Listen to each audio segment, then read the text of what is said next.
Who or what you are is that you are is what you are. So when people ask like, yeah, who I am, and if we're talking about the more relative world and we're not looking for stability, we're just looking for more experience without any ground of stability, which some people like.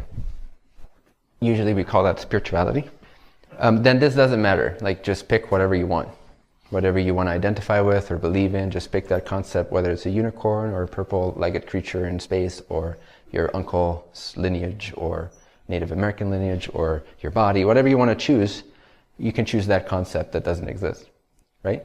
But if we're talking about the stability of what's really you at all times, all you need to know is that what you are or who you are is that you are. How do you experience that you are while you're talking to someone? I don't know. So can you maintain awareness of the fact that you exist?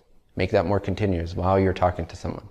So I can talk to you right now and I can either get lost in descriptions and in whatever comes out of my mind, because if I have a fear blockage, then naturally I will want to control what I say to you and how it comes back to me, so I'm going to completely be lost in description.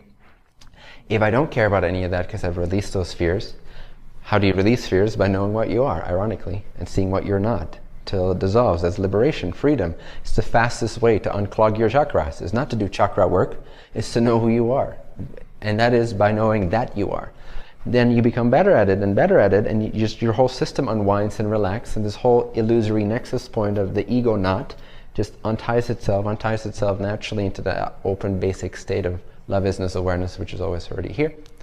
As a result, it becomes easier and easier. I can talk to you, but I can maintain awareness that I am. In fact, that I am can become my predominant focus, so it doesn't matter. I'm not actually speaking. This is just happening. There's an intelligence operating. I don't need to control it. If I was afraid what I said and how it would come across, then I would be the person speaking, and I wouldn't be able to speak so eloquently and so quickly, because I would be thinking and controlling and comparing. That's awesome. Right? Yeah. So that is infinite intelligence, being able to use more of the body and the mind, because there is no sense of I'm a separate will in the way. There is the priority of love, isness, awareness. And so because that is the priority, I'd rather want to be happy than controlling. And so I'm happy, and so whatever happens will happen, because I don't care about that focal point. I don't care what you think of me. So then I can be happy. And since I'm happy, things flow because I'm intelligent. By nature, by design. So it's a matter of disassociating, for lack of a better word, or realizing what you are, maintaining awareness that you exist while you're interacting with someone.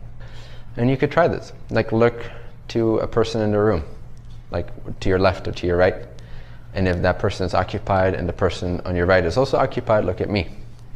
But you prefer the person in the room, right? So find the person in the room, just look at them, look them in the eyes. And if the partner to your left is not looking at you and the partner to your right is not looking at you, that really means something about how worthy and loved you are.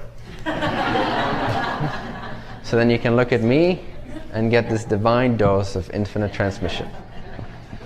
So while you're looking them in the eye, some discomfort may arise, some old knots may arise, thoughts may arise, but can you maintain more awareness?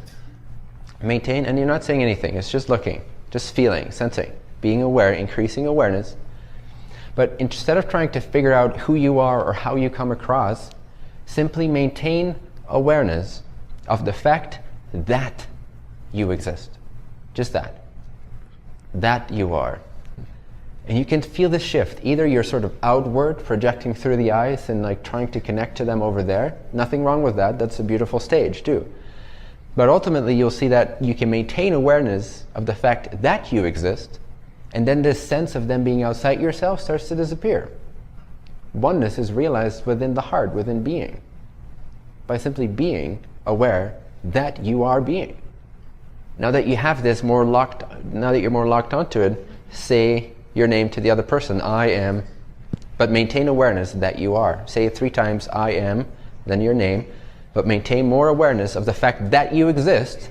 Don't pay any priority to your name. See, it just happened. It just rolls off your tongue, but your awareness is settled in being. Some people have really long names.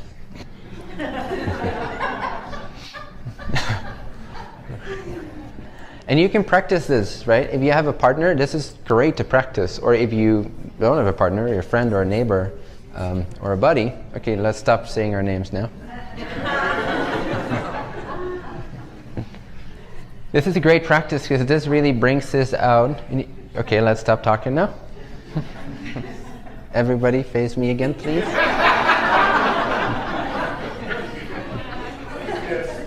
We'll all go to Chocolate Tree after this so you can socialize there. And you know what's a good practice too? Is to see how quickly you forget to practice. That's the best part. You'll be surprised. In fact, it's now. See? That's how fast it goes. You just forgot. For the past 5 seconds, you forgot that you exist. Uh-oh.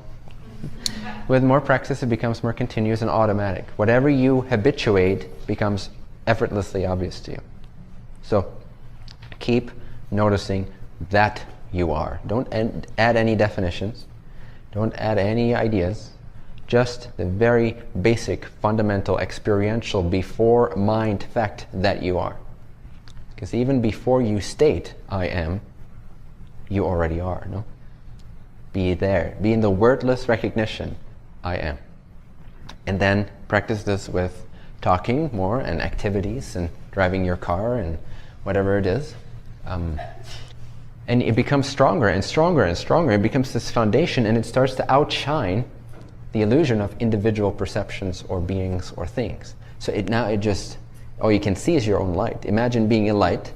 The light turns up so much that you can't see anything that you're illuminating anymore. You just see the light that illuminated them to begin with. But that's what we mean when we say the world starts to disappear. You see their substrate, you see what they're made of. You know that your isness is what they're made of, and you are so inundated with that you don't even really see a world anymore. So practice. Then what reigns supreme is love, light, awareness, bliss.